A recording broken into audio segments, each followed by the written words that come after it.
Parmi les artistes de la danse qui apprennent à très bien connaître leur corps, certains d'entre eux ont développé des qualités de perception qui leur permettent de reconnaître les capacités artistiques du corps des autres.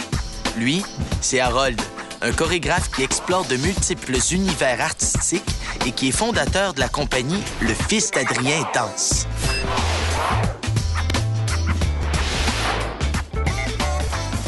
Dis-moi, Harold, c'est quoi un chorégraphe?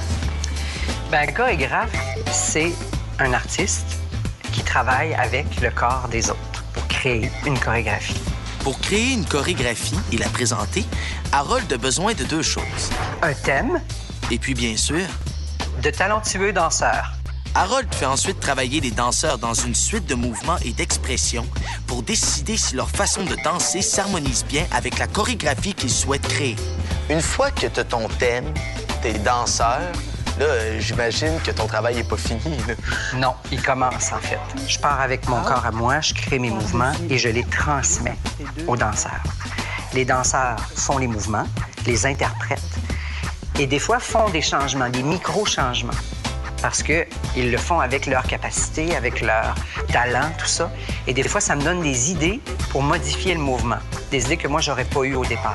Et là, la chorégraphie se bâtit comme ça. Quand Harold crée une chorégraphie pour un spectacle, il prend le temps d'observer comment chacun bouge. Il s'aperçoit, par exemple, que le corps de l'un peut exprimer facilement la joie, celui d'un autre la puissance, d'un autre la délicatesse ou encore la rigidité. À quel moment tu vas observer les danseurs pour t'inspirer? À tout moment.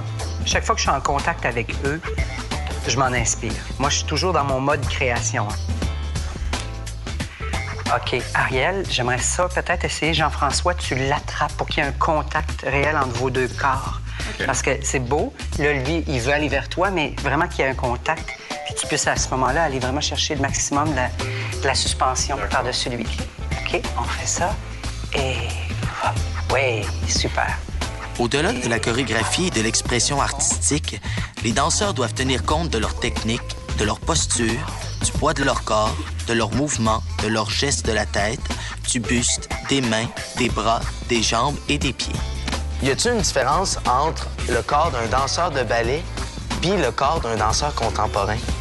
Oui. Au point de vue esthétique, il y a une différence. C'est-à-dire qu'on veut souvent le danseur de ballet très longiligne, très, tu sais, des grandes jambes, tout ça, des muscles très allongés. Puis le danseur de danse contemporaine peut être musclé, trapu, grand. Il n'y a pas de critères. Mais en plus, c'est que le mouvement proprement dit est différent. Le mouvement de ballet, il est très vertical, il est très droit. On travaille toujours sur des plans très, très précis, comme ça. Mais le mouvement en danse contemporaine, il peut aller n'importe où.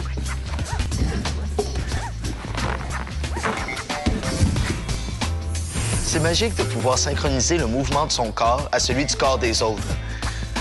Qu'est-ce qu'on ferait pas sans les autres, hein? Fin de la répétition, on va manger? Hey, puis moi, je peux y aller avec vous?